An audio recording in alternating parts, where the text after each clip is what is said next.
본문은요, 사도행전의 백미죠. 바울의 선교 여행이 이제 시작되는 그런 장입니다. 일반적으로 이제 바울의 선교 여행을 1차, 2차, 3차 이렇게 세 차례로 나눠서 이렇게 구분하거든요. 근데 이제 로마로 압송을 받는 마지막 그 여행을 4차로 이렇게 쳐서 바울은 총 4차례 전도 여행을 했다, 이렇게 보는 견해도 있습니다. 어쨌든 오늘 함께 본 사도행전 13장 1절부터요 15장 35절까지 이게 1차 선교 여행에 대한 내용입니다. 본문에 들어가기 앞서서 이제 지난주와 지지난주 설교를 잠깐 살펴볼 필요가 있습니다. 먼저 2주 전에 제가 드렸던 설교인데요, 교회의 정체성이 무엇인가 제가 말씀을 드렸습니다. 왜 따로 예배드리고 따로 예수님 만나고 그렇게 하면 되는데, 이 유튜브가 이렇게 발달한 시대에 따로 예배드리면 되는데 왜 모여야 되는가, 그런 질문을 드렸었죠. 대답이 이랬습니다. 초대교회의 거룩함과 교회의 정체성은 다른 이유로는 함께 있을 수가 없는 사람들, 그럴 필요도 없고 그러고 싶지도 않은 사람들이 예수라는 이름 때문에 모이는 공동체라는 데 있다. 근데 그렇게 모인 사람들이 모이기만 하는 것이 아니라 예수 십자가의 사랑을 받아서요, 서로 사랑하는 희한한 공동체가 바로 교회입니다. 오늘 본문 1절에 나오는 안디옥 교회가 바로 그런 교회였어요. 1절을 같이 한번 봉독하시겠습니다. 시작. 안디옥 교회에 선지자들과 교사들이 있으니 곧 바나바와 니게르라 하는 시므온과 구레네 사람 루기오와 분봉왕 헤롯의 젖동생 마나엔과 및 사울이라. 여기 나오는 이제 선지자는요, 하나님의 뜻을 분별하는 사람들을 말하고요, 그리고 선포하는 자들을 말하고, 교사는 하나님의 말씀을 깨달아서 가르치는, 다시 말해서 교회의 지도자들입니다. 근데 안디옥 교회 리더 구성을 보면 굉장히 흥미로워요. 바나바는 누구였냐? 여러분 잘 아시죠? 레위 지파 사람이고요, 부유한 유대인 가문의 그런 아들이었습니다. 별명이 있었죠. 바나바가 별명이에요. 위로의 아들이라는 이 별명답게 다른 사람들이 배척하는 사울과 및 이방인들까지도 다 따뜻하게 품어내는 성경이 착한 심성을 가진 자였다, 이렇게 소개하고 있는 그런 인물입니다. 두 번째 누가 나오죠? 니게르라는 시므온이 나와요. 여기 니게르라는 단어가 라틴어인데 검은 이런 뜻이거든요. 아프리카 나라 중에 니제르라는 나라 아시죠? 같은 뜻입니다. 나이지리아도 이 니게르라는 그 어원에서 이렇게 나온 그런 이름이에요. 이제 단순히 색깔을 나타내는 중립적인 단어였는데 이제 유럽과 서구로 넘어오면서 어떤 인종 차별적인 단어로 N-word로 이렇게 바뀐 그런 사실도 여러분 잘 아실 겁니다. 어쨌든 시므온이라는 이 사람은요, 아프리카 출신의 흑인이었어요. 근데 흑인이 그 리더 중에 있었다는 겁니다. 혹자는요, 예수님 십자가 대신 지고 갔던 사람 아시죠? 구레네 사람 시몬. 이 시몬이 이 시몬과 같은 사람이다 주장을 하지만 그 근거는 확실치 않아요. 그래서 그럴 수도 있고 아닐 수도 있습니다. 세 번째 나오는 사람이 구레네 사람 루기오예요. 구레네가 어디냐면 지금으로 치면 리비아 지역이거든요. 그래서 북아프리카 계통의 사람입니다. 근데 문화적으로 보면 북아프리카 지역을 다스리던 왕조가 프톨로메 왕조라는 왕조였어요. 굉장히 문을 사랑하는 그런 왕이 다스렸기 때문에 아마 알렉산드리아에 세계에서 가장 큰 도서관을 짓고 성경 70인역을 번역했던 그런 문화 속에서 자라난 사람이었을 확률이 아주 높습니다. 네 번째는 마나엔이라는 사람이 나오는데 설명이 다소 복잡하죠. 분봉왕 헤롯의 젖동생 마나엔. 여러분 이게 무슨 말일까요? 분봉왕이 뭘까? 영어로 이제 테트 죄송합니다. 발음이 안 돼. 그러니까 아침에는 제가 발음이 원래 잘 안 돼요. 저녁이 되면 혀가 풀어져가지고 막 샬라샬라 잘 되는데 테트라르키라는 그런 단어예요. 풀어서 설명하면 땅이 4분화된 그 영토를 다스리는 4분의 1짜리 왕이다, 이런 뜻입니다. 헤롯 대왕이 죽고 이제 3명의 아들이 나눠 땅을 분할해서 다스렸거든요. 근데 왜 4명이냐? 뭐 헤롯 대왕과 상관없는 한 명이 또 다스리던 지역이 있었대요. 그래가지고 내 지역을 다 나눠서 다스린다 하는 의미로 분봉왕이라 이렇게 불렸습니다. 예수님을 굉장히 핍박했던 그런 인물들입니다. 그럼 저 동생이 도대체 뭐냐? 우리말로 가장 적합한 단어가 하나 있는데 제가 이 성스러운 주일날 입에 담을 수가 없어서 초성으로 말씀드리면 비읍 리을 친구입니다. 비읍 리을 친구.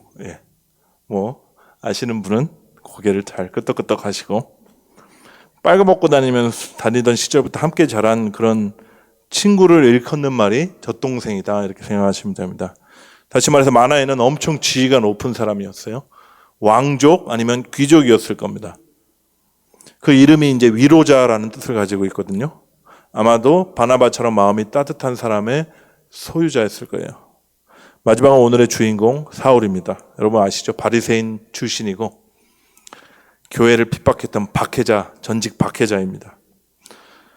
잘 보세요. 다양한 피부색을 가진 사람들이 모였어요. 다양한 인종들이 리더 그룹에 있었습니다. 정통 유대인들과 이방인들이 섞여 있었죠. 부유한 집안의 사람들도 있고 심지어 왕족까지 있었습니다. 사회적 계층의 다양성이 보이시나요? 동시에 유대 문화와 헬라 문화가 공존하는, 그리고 헬라 문화 중에서도 프톨로메 문화와 실라쿠스 왕조의 문화도 섞여 있는 아주 독특한 공동체. 정말이지 예수의 이름 아니면 함께 모일 수가 없는 사람들이 모여서 교회의 리더가 된 것입니다. 모든 다양성으로 인한 그 적대감과 막힌 담이 그리스도의 십자가로 허물어졌음을 우리가 볼 수 있어요. 교회의 정체성과 영광이 살아 숨쉬는 교회가 바로 안디옥 교회였습니다. 성령께서 세계 선교의 전초기지로 삼기 위해 그 이방으로 향하는 그 관문이죠. 그 안디옥, 수리아 안디옥에 세워주신 교회였어요. 하나님께서 20여 년 전에 이제 마음이 가난한 사람들의 교회를 LA에 이렇게 최전도사님을 통해서 개척하게 하셨거든요. 그래서 상처받고 마음이 가난한 사람들이 모여서 교회를 시작했었습니다. 저는 들은 얘기지만 초창기 개척 멤버들이 누구였냐면 최전도사님이 기도원에 한 5년 정도 이렇게 회복기를 가지신 그런 시절이 있었습니다. 그때 기도원 동기들이 이제 개척 멤버였대요. 어떤 사람들이었을까요? 중독과 많은 문제 아니면 큰 질병으로 사회생활을 할 수 없어서 기도원에 이렇게 모여서 하나님의 도우심을 구하던 사람들이었습니다. 그 2년 전에 하나님께서 아틀란타 땅에 마음이 가난한 사람들의 교회를 또 시작하게 하셨습니다. LA 교회만큼은 정말 비할 바가 안 되지만 그래도 다양한 성정과 다양한 배경을 가지신 분들이 오셨다가 또 개인적인 이유로 또 이주하시고 그랬던 것 같아요. 우리 마가교회가요, 안디옥 교회처럼 정말 여러 모양의 사람들이 다 모였으면 좋겠습니다. 세상 가운데 치이고 깨지고 그런 분들도 오시면 좋겠고요. 교회에 상처받아서 마음의 문이 완전히 닫힌 분들, 그런 분들도 오셨으면 좋겠습니다. 어디 가도 환영받지 못할 소위 성깔이 좀 있으신 분들도 오셨으면 좋겠고요. 모두 편하게 오셔서 같이 예배하고 웃고 먹고 떠드는 그런 교회가 되기를 정말 간절히 소망합니다. 그러면 되는 거예요. 그게 준비입니다, 여러분. 하나님께서 열방의 지극히 작은 자들을 섬기기 위해서 교회를 세우실 때 선교의 전초기지로 쓸 준비가 그렇게 되면 되는 거예요. 이제 지난주 설교 말씀 잠깐 리마인드 시켜드릴게요. 초대교회 최고 지도자 중에 한 명인 수제자 야고보가 죽었습니다. 어떤 영웅적인 죽음처럼 묘사되지도 않았고 그냥 큰 의미가 부여되지도 않았어요. 죽었어요. 기적적으로 옥에서 노임받은 베드로는 사라졌습니다. 로마 총독부와 유대교 지도자들의 살해 위협을 피해서 자맹을 시작했죠. 베드로의 자맹이 시작되자 그동안 자맹을 하던 다른 새로운 인물이 전면 등장합니다. 주인공이 이제 교체됐어요. 우리가 바울이라고 얘기하는 사울입니다. 2절 말씀 같이 보시죠. 주를 섬겨 금식할 때 성령이 이르시되 내가 불러 시키는 일을 위하여 바나바와 사울을 따로 세우라 하시니.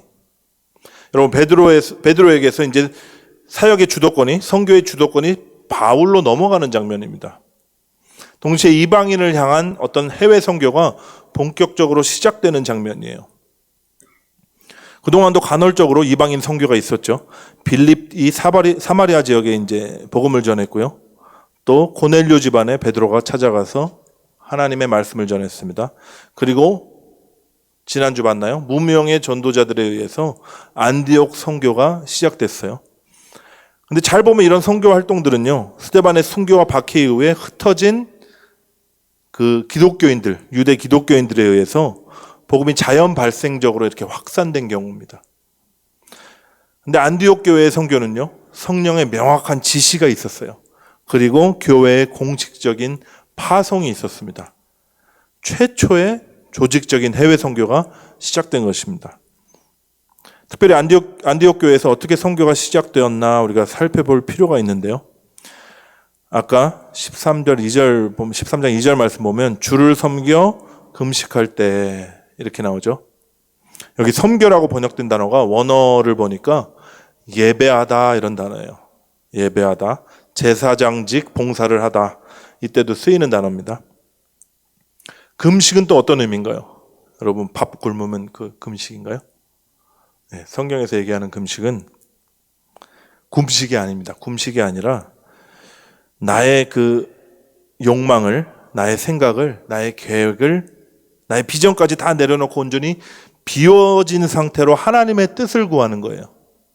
그리고 그분께 순복하겠습니다 하는 표현이 바로 금식입니다. 우리가 하는 금식이랑 좀 다르죠. 우리 기도 제목이 있으면 어떻게든 그걸 이루어달라고 작정을 하고 때를 쓰면 이제 밥을 굶으면서 뭐 단식 투쟁하듯이 뭐 그런 금식을 저도 했었습니다. 예, 기도 제목이 있을 때. 여러분 잘 보세요. 인간의 모든 열정과 계획을 다 내려놓고요, 전심으로 예배하며 기도할 때 성령의 음성이 들려온 거예요. 주를 섬겨 금식할 바로 그때 성령이 이르시되, 선교의 주체는 여러분 성령님이세요. 안디옥 교회가 어떤 비전과 전략을 가지고 시작한 것이 아니었습니다. 오직 하나님께서 뜻하신 것이고 하나님의 열심으로 시작하신 미시오 데오, 하나님의 선교였어요. 그러면 교회가 뭘 했나요? 교회는 뭘 했죠? 예배를 했습니다. 그리고 마음을 비우며 비워진 마음으로 기도했어요. 그리고 말씀이 들려오자 순종했습니다. 저와 여러분도 마찬가지예요. 우리의 본분이 뭐냐? 우리는 전심으로 예배해야 합니다. 그리고 금식하며 기도해야 돼요. 아니, 금식하자고 하면서 왜 마가교회 이렇게 잘 먹냐? 누구라고 말씀드리지 않겠지만 지난주 토요일 이제 선교팀과 마지막 쫑파티처럼 하고 찬양팀이 저희 집에서 이제 배 터지게 먹었고요, 토요일 밤에. 그리고 주일 친교도 너무 풍성하고 맛있으니까 성도님 한 분이 이런 얘기를 하시더라고요. 혼잣말이었습니다. 마가교회 다니면서 살 빠졌다고 얘기하는 사람은 다 거짓말장이다. 여러분 잘 들으십시오. 저는 금식을 하자 이 얘기를 하자는 게 아니에요. 우리의 욕심과 우리의 경험과 우리의 계획들을 좀 내려놓고 주님의 음성에 귀 기울이자는 겁니다. 조금 더디 가도 괜찮아요. 좀 미숙하더라도 더 분명하게 주님의 말씀을 들을 수 있도록 우리가 기다리자는 거예요. 그분의 뜻을 분별하면서 순복할 수 있는 그런 우리 자신이 되도록 우리가 뭐 하자 그랬죠? 자맹하자 그랬습니다. 물론 실제로 굶으면서 금식을 하고 싶으신 분도 여기 있으실 거예요. 막 참을 수 없는 그 금식에 대한 하나님의 부르심과 그 욕망, 거룩한 욕심이 막 생기는 분들도 있으실 거예요. 하십시오. 예, 하십시오. 저도 많이 좋아라 하는 편이었습니다, 금식을. 제 학창 시절에 고등학교 때 무슨 안증을 듣다가 갑자기 마음에 꽂혀가지고 매달 초하루 첫날은 금식을 해서 하나님께 드려야겠다 뭐 하여튼 그런 생각이 들어가지고 막 실행을 한 적이 있어요. 그래가지고 친구들이 너 뭐하냐 밥을 왜 안 먹냐 그러니까 나 금식한다고 이거 하나님께 드리는 거라고 그래가지고 하나님 지혜도 주시고 공부도 잘하게 해주실 거라 그러니까 여러 명이 저를 쫓아서 했었습니다. 제 친구들이. 뭐 금식이라고 하기엔 부끄러운 게 이제 당일날 2일 넘어가는 그 자정이 되기 한 30분 전에 편의점에 가서 정말 고등학생으로는 지출하기 어려운 금액의 양의 간식과 뭐 식사를 잔뜩 사들고 종치기만을 기다리던 뭐 그런 시절이었습니다. 유학생 시절에도 이제 금식을 좋아했는데 한 3일 금식 이런 거 종종 했거든요. 근데 이제 아예 굶으면 학업에 지장이 생기고 하나님 영광 가린다고 홍삼에 이제 꿀을 타가지고 제가 마시면서 금식을 했던 그런 기억이 납니다. 예. 이게 무슨 금식이냐 싶으시겠지만 그렇게라도 해보시면 정말 영적으로 유익이 있습니다, 여러분.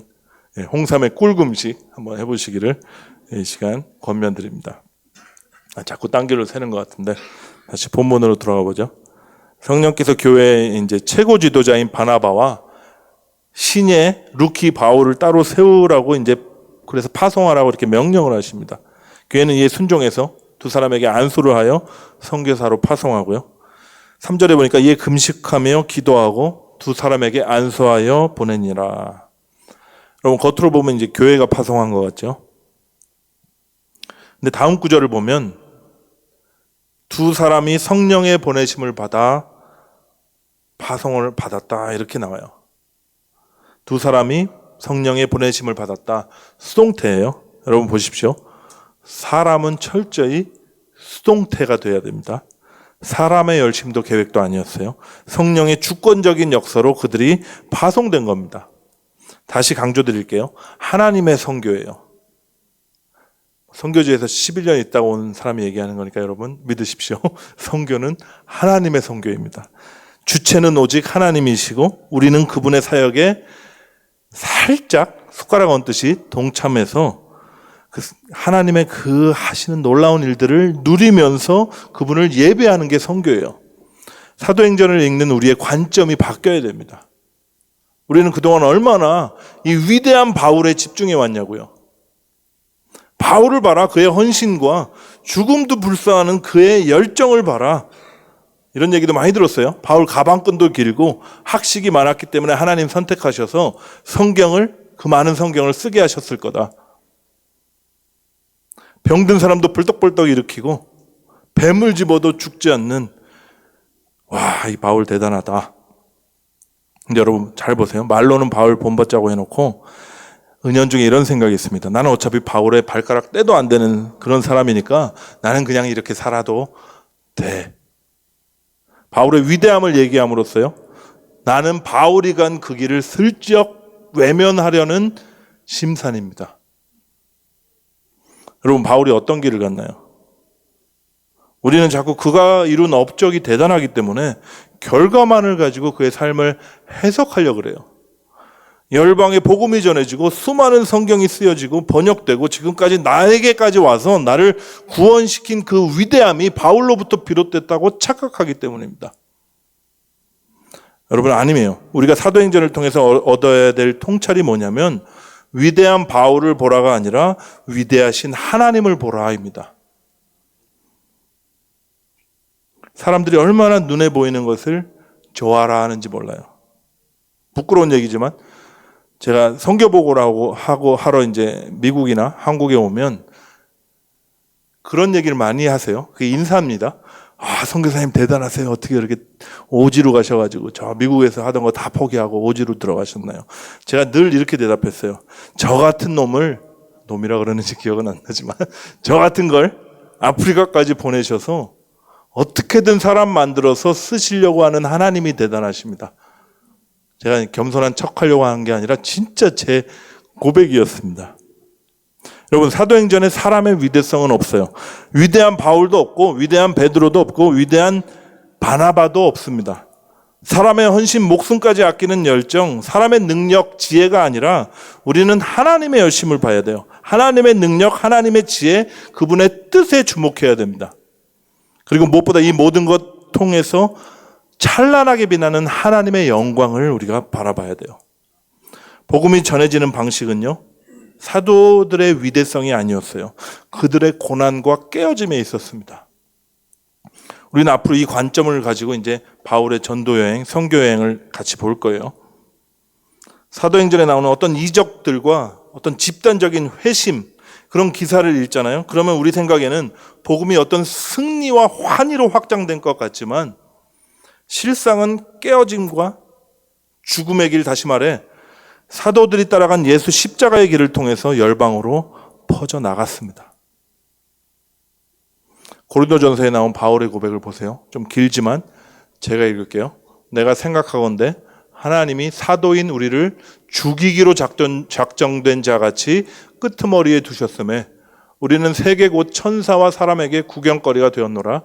우리는 그리스도 때문에 어리석으나 너희는 그리스도 안에서 지혜롭고 우리는 약하나 너희는 강하고 너희는 존귀하나 우리는 비천하여 바로 이 시각까지 우리가 줄이고 목마르며 헐벗고 매맞으며 정처가 없고 또 수고하여 친히 손으로 일을 하며 모욕을 당한 즉 축복하고 박해를 받은 즉 참고 비방을 받은 즉 권면하니 우리가 지금까지 세상의 더러운 것과 만물의 찌꺼기같이 되었도다.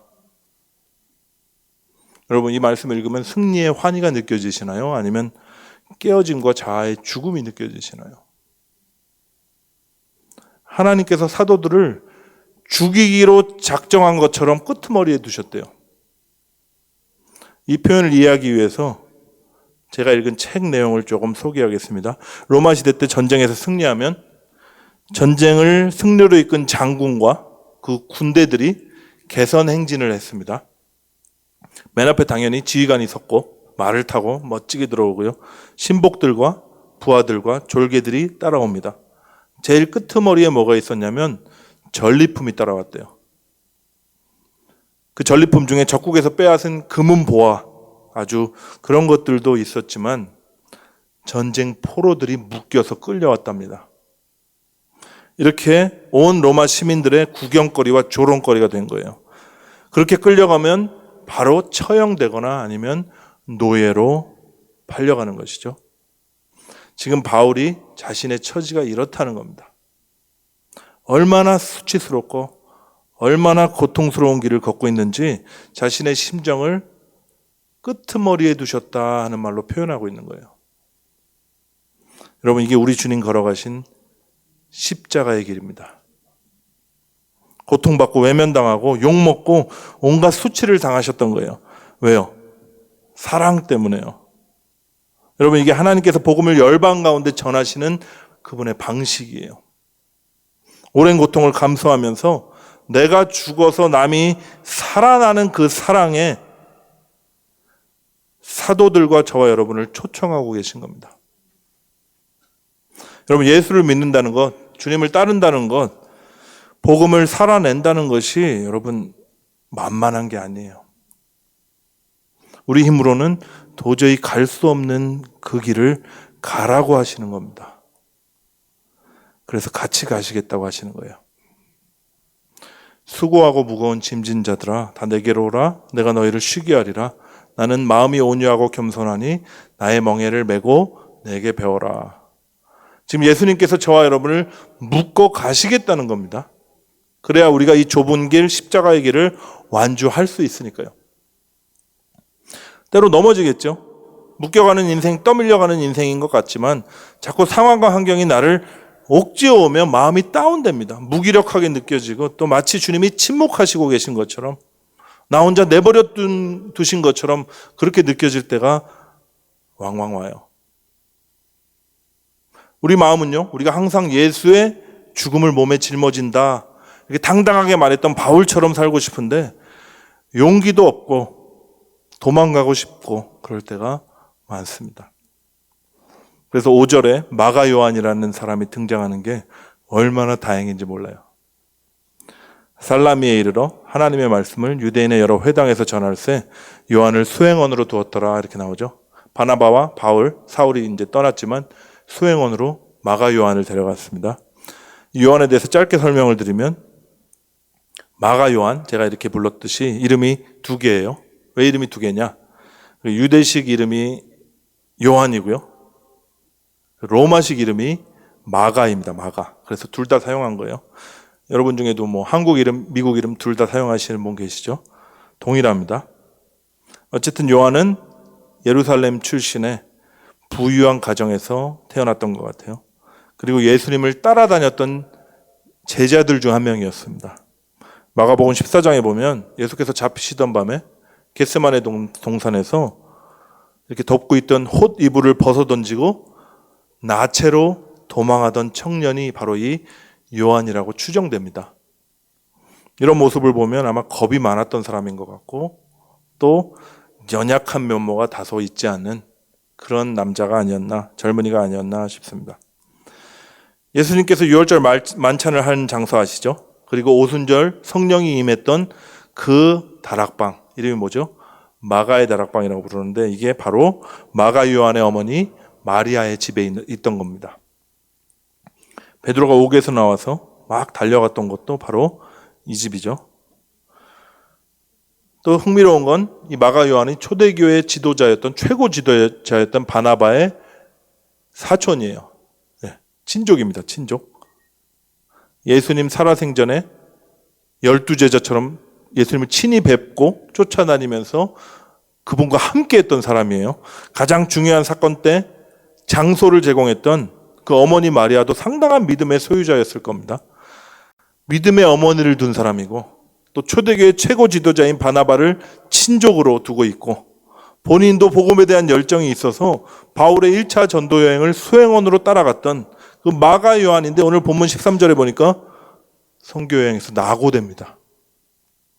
13절 말씀 보시죠. 바울과 및 동행하는 사람들이 바보에서 배 타고 밤빌리아에 있는 버가에 이르니 요한은 그들에게서 떠나 예루살렘으로 돌아가고 이렇게 나오죠.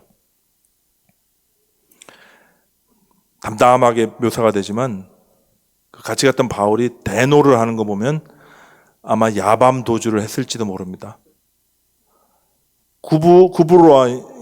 구브로에서 바보라고 나오는데 이제 번역이 뭐 특이하죠. 파프로스에서의 이제 여정이 참 힘들었던 것 같아요. 솔직히 말이 쉬워서 선교지 고대 근동 시대에 새로운 곳에 가서요 거처도 없이 소위 이단 사상이라고 여겨지던 말씀을 전한다는 게 이게 보통 힘든 일입니까? 바울의 표현대로 그들은 줄였고요, 헐벗었고 정처 없이 돌아다녔어요. 떠돌았고 욕먹고 매맞고 하나님이 정말 자신들을 죽이는 것 같이 끄트머리에 두신 것처럼 구경거리가 되고 만물의 찌꺼기 같이 여겨졌습니다. 그러다가 버가에 이제 다다랐는데 뭐가 기다리냐? 험준한 티우루스 산맥을 넘어야 되는 더 험난한 여정이 기다리고 있는 거예요. 안 그래도 마음도 약하고 겁도 많은 친구가 얼마나 힘들었을까요?